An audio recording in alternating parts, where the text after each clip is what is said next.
No new episodes were being made, but Star Trek continued to spark a creative appetite. Trekkies published their own fan magazines called fanzines, with fans creating their own scripts, their own drawings, complete descriptions of gadgetry, and their own embellishments of Star Trek lore. They formed clubs, traded Star Trek products, and in 1973, the first Trekkie convention was organized by Joan Winston. The very first Star Trek convention was a fluke. We expected maybe 300 people, and we got 3,600, and it blew our minds. And that showed us how much Star Trek meant to so many people. One appeal of the conventions was meeting the actors who played their heroes. I tell you that the Klingons have changed in appearance somewhat. They have an enormous ridge going up right across their head. It looks like a lot of warts all together, and I blame that on the tribbles that I sent over to them. If all this talk of Klingons and tribbles makes you feel that you've been hanging around the wrong end of the galaxy, you could catch up fast by doing what these folks did. Watching all 79 Star Trek episodes and remembering every last detail. Where was the planet killer headed when the Enterprise intercepted it? Don White was headed right through the most densely populated part of the galaxy. I can't tell you where, but I know that for sure. Trekkie mania flourishes nationwide. A Los Angeles housewife, B. Jo Trimble, blotted out her living room picture window with a painted Trekkie Christmas message. Mrs. Trimble might be the foremost Trekkie of them all, rallying letter-writing campaigns to save the show and to rename the U.S. Space Shuttle. We started the campaign to get it named the Enterprise, and it succeeded. All of the letters went in to President Ford, and in a sort of surprise move, he named the shuttlecraft Enterprise instead of the name that was chosen. At rollout ceremonies for the space shuttle, instead of hearing America the Beautiful, the crowd listened to the theme from Star Trek.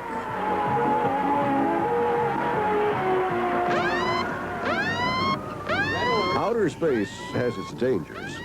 How's the radar look? But some Trekkies from West Virginia patrol interstate highways. In a make-believe identification with the crew of Captain Kirk, they hunt the hated Klingons from their own Trek truck. Going into the work drive. Stand by to fire. 200 hours went into outfitting this truck. Ready? Fire phases. Destroyed.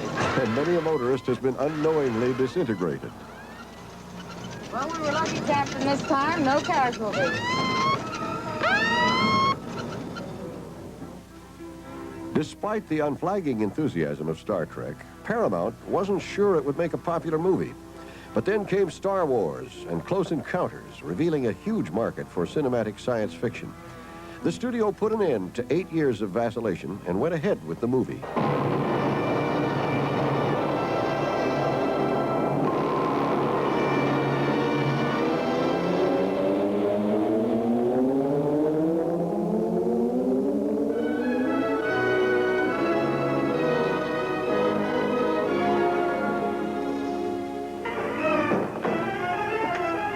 Permission to come aboard, sir.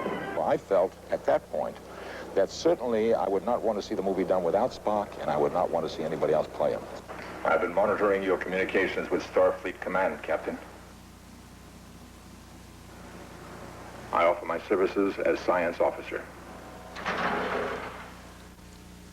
Gene Roddenberry wanted his starship and special effects to be realistic enough to promote the idea that space travel is part of our future.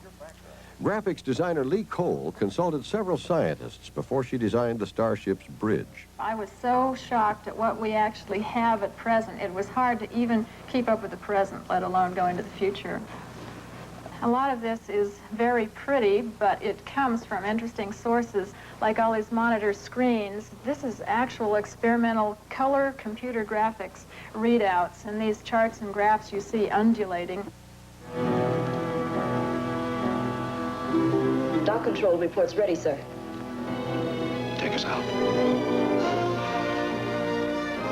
In the middle and late 70s, America's fascination with the actual exploration of space went into decline, and yet popular interest in science fiction has never been greater.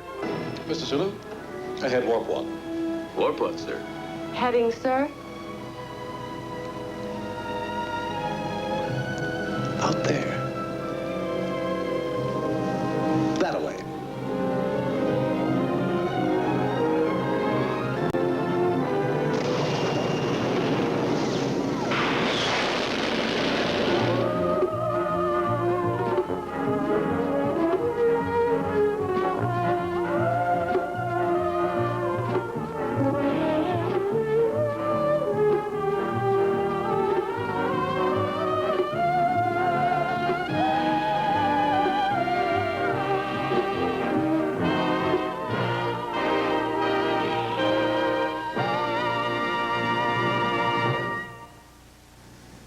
The years have been kind. That was a short decade. We'll be right back.